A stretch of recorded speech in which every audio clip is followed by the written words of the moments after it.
یہاں جہاں ان کی فیملی بیٹھی ہے، ان کے دوست، ان کے احباب، ان کے رشتہ دار، ان کو جاننے والے،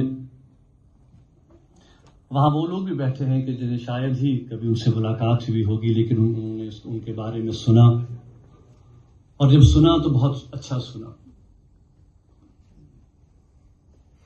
انسان جب اس دنیا میں آتا ہے، ظاہر سی بات ہے کہ کچھ رشتے ایسے ہوتے ہیں کہ اس پہ کوئی بس نہیں چلتا. آپ کی ماں، آپ کا باپ، آپ کا بھائی کون ہوگا، اس پہ آپ کا کوئی بس نہیں. لیکن آپ جب زندگی کے سفر میں آگے چلیں گے، آپ کے دوست کون بنیں گے، آپ کے ایکوینٹنسز کون بنیں گے، آپ کے نزدیک کون لوگ آئیں گے، آپ سے پیار اور محبت کون لوگ بانٹیں گے، یہ سفر آپ کو طے کرنا ہے، یہ فیصلہ آپ کو کرنا ہے. اور زندگی میں ایسے بہت مواقع آتے ہیں جب ایسے لوگ آپ کی زندگی میں آتے ہیں جن کے ساتھ آپ کا وہ خون کا رشتہ نہیں ہوتا، لیکن ایک ایسا رشتہ قائم ہو جاتا ہے جو خون کے رشتے سے بھی بڑھ کر بن جاتا ہے. ویسا ہی ایک رشتہ میرا اور میرے گھر کا بزاز فیملی کے ساتھ رہا ہے. سیاست کو الگ چھوڑ کے ایک جو نزدیکی اور ایک جو وارمتھ اس گھر نے مجھے دی ہے اور میری فیملی کو دی ہے، وہ ہمیشہ میری یادوں کا حصہ رہے گی. آج جب میں یہ سوچتا ہوں کہ میں دلی میں ہوں، اور دلی میں جو پہلی میری امیج ہے یہاں لینڈ کرنے کی، وہ F8 ہاؤس خاص ہے. اور یہ ذہن میں رکھنا کہ F8 ہاؤس خاص میں اب بھوشن انکل موجود نہیں ہیں، تو یہ میرے لیے بہت ایک مشکل حقیقت ہے، کیونکہ بچپن سے لے کر آج تک دلی کا جب بھی تصور میرے ذہن میں آیا تو وہ ہمیشہ F8 اور بھوشن انکل اور بزاز فیملی کے ارد گرد ہی رہا.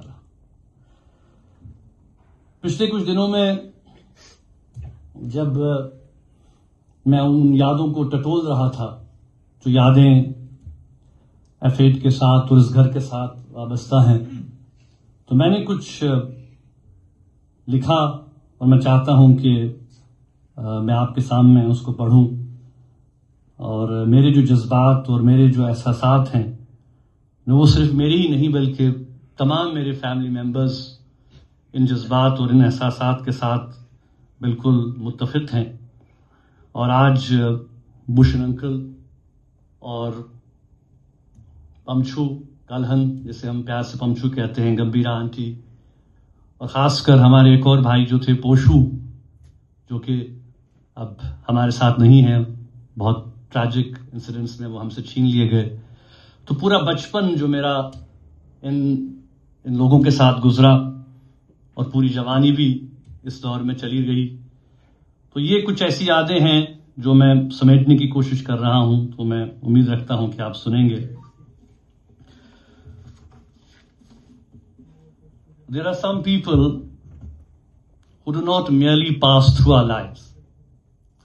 They quietly become part of our inner world.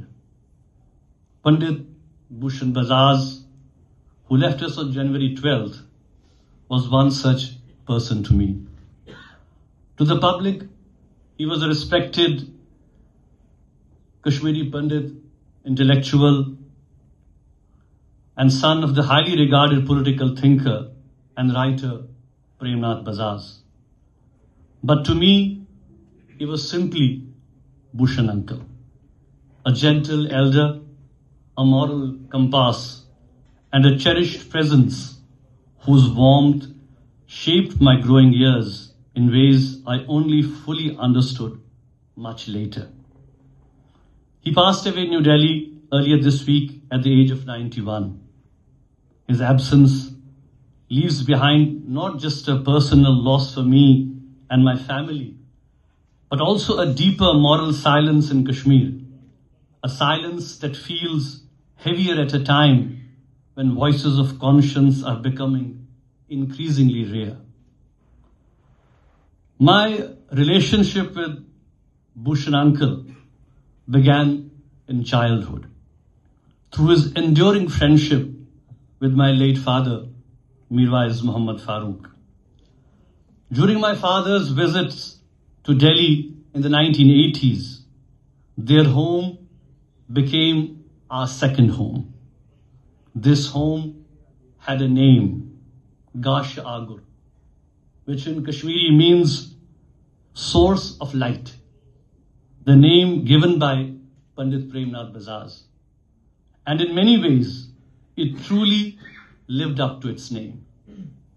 In an unfamiliar city, it was Gash Agur that offered us comfort over cups of kahwa, long conversations about Kashmir, and an atmosphere where faith never defined belonging. Hindu or Muslim never mattered.